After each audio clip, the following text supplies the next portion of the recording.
اور جیسا کہ آبزرویشنز آئی ہیں کہ یہ جو کیسز عمران خان صاحب اور بی بی کے خلاف بنائے گئے ہیں یہ وہی جھوٹے کیسز کی ایک سیریز ہے جو کہ چلتی آ رہی ہے. اس کے خلاف ہم نے جو کواشمنٹ کی اپلیکیشن جو ہے وہ خارج ہوئی ہے. تو سلمان صفدر صاحب نے آج اسلام آباد ہائی کورٹ میں ریویژن پٹیشن اس کی فائل کی ہے اور ہم امید کرتے ہیں اور ہماری ریکویسٹ ہے کہ اس کو فوری طور پہ لگایا جائے اور یہ جو توشہ خانہ 2 کا ایک ٹرائل ہے یہ ٹرائل فوری روکا جائے. آج عمران خان صاحب نے کل کی جو جج صاحب کی طرف سے ایلیگیشن لگائے گئے اور کہا گیا تو اس کا جواب دیتے ہوئے انہوں نے یہ کہا ہے کہ کیونکہ جیل میں ہمیشہ سے 11:30 بجے 12 بجے سے پہلے ٹرائل شروع نہیں ہوتا ہے اور ٹرائل کا ایک وقت مقرر ہے اور یہ ٹرائل جو ہے کبھی بھی صبح 9 بجے سٹارٹ نہیں ہوا. تو انہوں نے کہا کہ صبح 9 بجے ان کو میسج آیا کہ جج صاحب آئے ہوئے ہیں. تو انہوں نے ان سے پوچھا کہ کیا ان کے وکیل میڈیا دوسرے لوگ آ چکے ہیں. تو ان کو بتایا گیا کہ ابھی کوئی بھی نہیں آیا. تو انہوں نے کہا کہ میں نے کہا کہ جیسے ہی آپ وکیل آتے ہیں آپ مجھے مطلع کیجیے گا میں عدالت میں آ جاؤں گا. اور کیونکہ ان کی جو موومنٹ ہے اڈیالہ جیل میں وہ ریسٹرکٹڈ ہوتی ہے وہ آزاد نہیں ہوتی. تو اچانک جو ہے جج صاحب کا پتہ لگا کہ وہ اٹھ کے چلے گئے ہیں. تو جج صاحب کی طرف سے یہ کہنا کہ جی فلاں پیش نہیں ہوا اور فلاں میں 2.5 گھنٹے انتظار کرتا رہا تو یہ بات کوئی ریکارڈ کے مطابق درست نہیں ہے. القادر کا فیصلے کا انہوں نے یہ کہا ہے کہ وہ القادر کے فیصلے کا انتظار کر رہے ہیں کیونکہ القادر کا فیصلہ بھی ایک کالا فیصلہ ہے. یہ اسی طرح کنکاکٹڈ پولیٹیکلی موٹیویٹڈ کیسز کے سلسلے میں ایک کیس ہے, ایک مقدمہ ہے جس کا میرٹ پہ کوئی تعلق نہیں.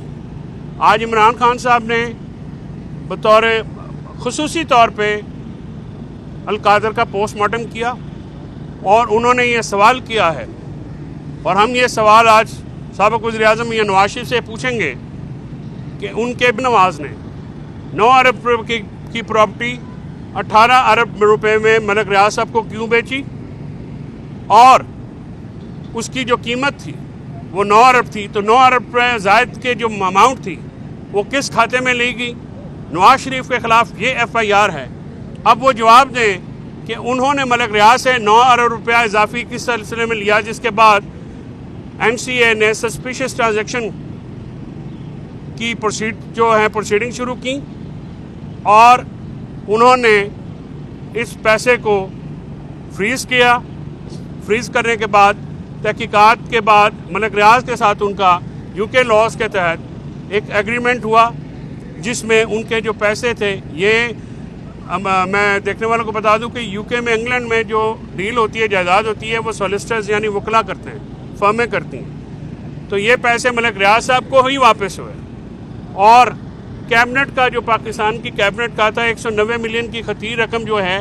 جب وہ واپس آنی تھی تو اس میں نو ڈسکلوجر کلاز ہوتی ہے, نان ڈسکلوجر ایگریمنٹ میں ہوتا ہے جس کی جو ہے باضابطہ منظوری جو ہے وہ کیبنٹ نے دی کیونکہ 190 ملین کی خطیر رقم کا جو زر مبادلہ ہے پاکستان میں آنا تھا. تو اس شرط پہ انہوں نے کہا کہ اس کو واپس لے کے آئیں گے کہ جو NCA کے ساتھ ملک ریاض اور فیملی کا جو کانفیڈینشیلٹی جو ہے یعنی وہ کلاز جو ہے جو ایگریمنٹ ہے اس کو ایز اٹ از کیا جائے. تو اس کے بعد وہ پیسے ملک ریاض صاحب نے کو ملے. کابینہ کے تھرو کبھی پیسے ٹرانسفر نہیں ہوئے, نہ ہی کابینہ کا پیسوں کے لین دین سے کوئی تعلق تھا یا وزیر اعظم کا کوئی تعلق تھا. جہاں تک ٹرسٹ پراپرٹی کا تعلق ہے وہ کیونکہ میرے علاقے جہلم میں ایک دور دراز جگہ پہ وہاں پہ آنا جانا بھی مشکل تھا. وہاں پہ سیرت النبی اور تصوف سمیت جو ایک اعلیٰ درجے کی غربا کے لیے غریبوں کے لیے ایک مفت ایجوکیشن کا وہ ادارہ ہے اور ہم سمجھتے ہیں کہ ہمارے ضلع کے لیے یہ بڑی ایک خوش قسمتی ہے کہ وہاں پہ عمران خان صاحب نے وہ علاقہ چنا جہاں پہ یہ سیرت النبی کی جو مضامین ہیں وہ پڑھائے جاتے ہیں. تصوف سے متعلق جو ہے مضامین میں لوگوں کو روشناس کیا جاتا ہے, علم دیا جاتا ہے. تو آج کا سب سے بڑا سوال جو ہے وہ ٹرانزیکشنز میں یہ آتا ہے کہ ایک 9 ارب روپے کی پراپرٹی 18 ارب روپے میں کیوں بیچی گئی. اس کا جواب حکومتی جماعت دیں گے میاں صاحب خود دیں گے. میاں صاحب نے ایون فیلڈ کی بھی رسیدیں نہیں دیں, انہوں نے اپنی اس پراپرٹی کے بھی جو مقدمات ہیں وہ مل ملا کے ختم کیے. انہوں نے اپنے خلاف جتنے بھی کیسز تھے ان کو خلاف قانون اور خلاف ضابطہ جا کے جو ہے ختم کرائے. میاں عمران خان صاحب کے خلاف یہ جو کیس ہے یہ آؤٹ آف ٹرن لگایا گیا. اس سے پہلے کے جو کیسز اس میں اتنی جلدی سے نیب کے کیسز جو ہیں القادر کے یا دوسرے نپٹائے جا رہے ہیں. اس سے پہلے جو آصف زرداری صاحب کے اوپر تھا, نواز شریف صاحب کے اوپر, گیلانی صاحب کے اوپر اور بے شمار جو دوسرے کیسز ہیں, سوال یہ اٹھتا ہے کہ یہ آؤٹ آف ٹرن کیسز کیوں ٹیک اپ کیے جا رہے ہیں؟ کیا اس کا مطمع نظر عمران خان صاحب کو سزا دینا ہے؟ وہ تو بالکل ظاہراً ہے کہ کیس کے میرٹ دیکھے بغیر, کیس کی کوئی اور چیز سامنے رکھے بغیر جو ہے وہ سزا دینا مقصود ہے. اور 3 دفعہ یہ فیصلہ ملتوی ہونا بذات خود اس بات کا ثبوت ہے کہ یہ ایک سیاسی کیس ہے اور اس میں میرٹ کے مطابق کوئی فائنڈنگز نہیں ہیں. پروسیکیوشن کا جو ایویڈنس ہے وہ نہ تو کرائم آف پروسیڈز یعنی منی لانڈرنگ کا ثابت کر سکا, نہ عمران خان صاحب یا بشرا بی بی کی جو فائنینشیل گین کا کوئی ثبوت ریکارڈ پہ ہے, نہ ہی کسی اور مینڈیٹری لاء کی بریچ کا کوئی ایویڈنس ہے. تو یہ سارا جو پروپیگنڈا کیا جاتا ہے, یہ پروپیگنڈا کیا جاتا ہے جسٹ ٹو ملائن, اور پاکستان میں سسٹم کو, جمہوریت کو, لاء کو, میڈیا کو کرش کر دیا گیا ہے صرف, اور آئی ٹی کو $1.62 بلین کا نقصان پہنچایا گیا انڈسٹری کو just for the sake of کہ پی ٹی آئی کو کرش کرنا. پاکستان تحریک انصاف کو کرش کرنے کے لیے پورے ملک کا نظام بٹھا دیا گیا ہے, ملک میں جمہوریت کا خاتمہ کر دیا گیا, ملک میں صدائے احتجاج بلند کرنا یا سیاسی اختلاف کرنے کو دہشت گردی قرار دے دیا گیا ہے, ملک میں عدالتوں کو کنٹرول کر لیا گیا ہے, ملک میں میڈیا کو جو ہے پابندیوں کا شکار بنا دیا گیا ہے کیونکہ آزاد میڈیا سوال کرتا ہے, تنقید کرتا ہے. تو یہ حکمران نہ تنقید برداشت کر سکتے ہیں نہ سوالوں کے جواب دے سکتے ہیں, لہٰذا ہر چیز کے اوپر ایک ہی معاملہ ہے کہ وہ اس چیز کو غائب کیا جائے, میڈیا کا سانس روکا جائے, اور وہاں پہ کسی کو اپنی آواز بلند کرنے کی اجازت نہیں ہے کسی بھی ملک. اگر میں ختم کر لوں تو بڑی مہربانی آپ کی. پاکستان میں جو مذاکراتی کمیٹی ہے, ہماری بالکل سیدھی سی ڈیمانڈز ہیں. 9 مئی حکومت کہتی ہے کہ پی ٹی آئی اس کی ملزم ہے یا اس کی ذمہ دار ہے. ہم یہ کہتے ہیں کہ 9 مئی ایک فالس فلیگ آپریشن تھا جس میں کافی سارے لوگ ملوث تھے, اور کانسٹیٹیوشنل بینچ نے یہ جو سویلینز کا ملٹری ٹرائل ان کی سزا کی اجازت دے کے یہ پاکستان کے شہریوں کے بنیادی حقوق کی خلاف ورزی ہوئی ہے, اور سپریم کورٹ ان کی حفاظت میں ناکام نظر آتی ہے. اب ریمارکس آ رہے ہیں, اب فیصلہ جو ہے وہ لمبا نہیں ہونا چاہیے, فیصلہ جلدی ہونا چاہیے کیونکہ یہ بہت ہی اہم معاملہ ہے.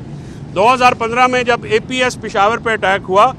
تو اس وقت آئینی ترمیم کی گئی تھی. آئینی ترمیم کرنے کے بعد سویلین کا ملٹری کورٹ ٹرائل کیا گیا, اور وہ لوگ وہ دہشت گرد تھے جن کا کالعدم تنظیموں کے ساتھ رابطہ تھا. یہاں پہ سیاسی کارکنوں کو نشانہ بنایا گیا,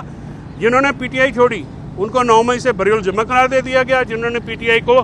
نہیں چھوڑا ان کو ہر طرح کے کیسز میں رکھ لیا گیا. تو اس ملک میں نظام انصاف جو ہے بنیادی شہری حقوق اور آئینی حقوق کی حفاظت میں ناکام ہو چکا ہے. عمران خان صاحب نے اس بات کا بھی اعلان کیا ہے کہ وہ انسانی حقوق کی تنظیموں کو ایک لیٹر لکھیں گے. آج سلمان راجہ, علی ظفر, گوہر خان اور اپنی لیگل ٹیم کو انہوں نے یہ ہدایات جاری کر دی ہیں کہ وہ یہ معاملہ انٹرنیشنل جو فورمز ہیں ہیومن رائٹس وائلیشن جو ہو رہی ہے اس کو اٹھائیں گے, اور جو سمندر پار پاکستانی ہیں اوورسیز وہ بھی انشاءاللہ اس مسئلے کو ہر فورم پہ اٹھائیں گے. ہم پاکستانیوں کے آئینی حقوق کی, بنیادی شہری حقوق کی حفاظت کے لیے ہر فورم کا استعمال کریں گے, ملکی اور بین الاقوامی جتنے بھی فورم ہمارے پاس اویلیبل ہیں, کیونکہ پاکستان بین الاقوامی معاہدوں کا سگنیٹری ہے اور بطور ریاست ذمہ دار ہے کہ ان معاہدوں کے اوپر عمل درآمد کیا جائے. تو یہ ڈیولپمنٹس جو تھیں میں نے آپ کے ساتھ شیئر کرنا مناسب سمجھا. آج ہماری اس وقت جو ہے میٹنگ ہو رہی ہے, کچھ معاملات ایسے ہیں جو عمران خان صاحب کی جیل میں فیسلٹیز ہیں وہ ان کو پرووائڈ نہیں کی جا رہی، یعنی ان کے ریڈنگ مٹیریل، ان کے پرائیویٹ نالج کا داخلہ جو ہے وہ ان سے چیک اپ نہیں کروایا جا رہا۔ اس کے ساتھ ساتھ ان کو جو ٹی وی کی ایک سہولت ہوتی ہے، پی ٹی وی ہوتا ہے، لیکن وہ بھی بند کیا گیا ہے۔ اور ملاقاتیں جو جمعرات والے دن، کیونکہ بہت زیادہ کہا گیا کہ جی جمعرات والے دن کو ملنے نہیں آیا جو کہ بات غلط تھی، لیکن 3 مہینے میں صرف ایک دن جمعرات والے دن میٹنگ کرائی گئی ہے عدالتی احکامات کے باوجود، جو ایس او پی ہمارا سیٹلڈ ہے۔ ٹیوزڈے کو لائرز کی اور فیملی کی میٹنگ ہو جاتی ہے، لیکن اس میں بھی لائرز کی جو لسٹ دی جاتی ہے سم ٹائمز اس کو چینج کر دیا جاتا ہے اور مرضی کے بندے چلے جاتے ہیں، لیکن میٹنگ کروا دی جاتی ہے۔ 6 کی لسٹ ہے تو 2-4 کی میٹنگ ہو جاتی ہے۔ یہ چیزیں ہم جو لے کے اس پہ عدالت کے احکامات کے بعد میں نے یہ اپلیکیشن فائل کی، تو بچوں سے کل 15 منٹ کی بات ان کی 5 مہینے میں دوسری دفعہ کروائی گئی، حالانکہ اسلام آباد ہائی کورٹ کے ایس او پی کے مطابق ہر ہفتے بچوں سے بات کرانا ضروری ہے۔ عمران خان صاحب نے اس بات کو ہائی لائٹ کیا اور انہوں نے کہا کہ بچوں سے جو بات ہے وہ بھی ہونی چاہیے۔ اب اس کا فردر سٹیپ جو ہے اسلام آباد ہائی کورٹ میں اس سلسلے میں پٹیشن دائر کی جائے گی۔ اس کے ساتھ ساتھ جو اکتوبر میں ٹارچر ہوا، وہ پٹیشن جو ہے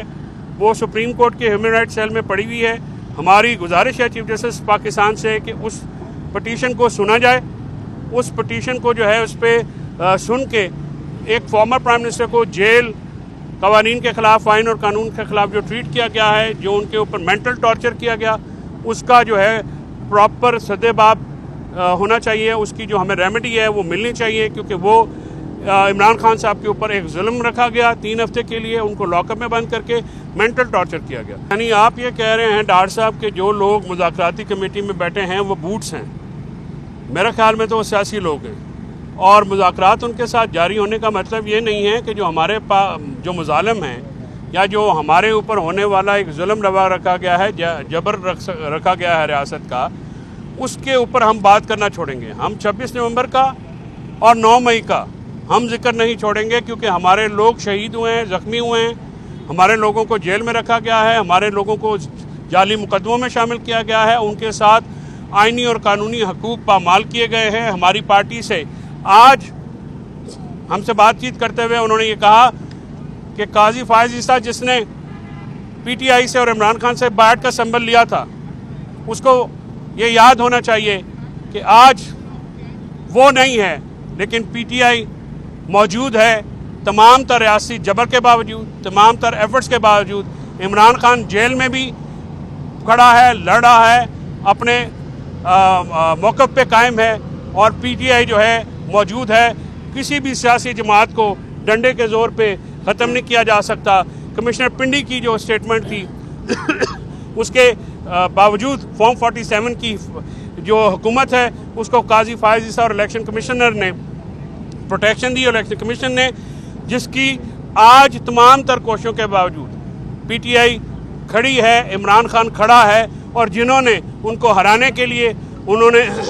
بیعت کا سمبل لیا، اللہ تعالیٰ نے آج ان کا وجود بھی ختم کر دیا، اور وہ ایک ردی کی ٹوکری میں ماضی کی تاریخ بن کے پڑے ہوئے۔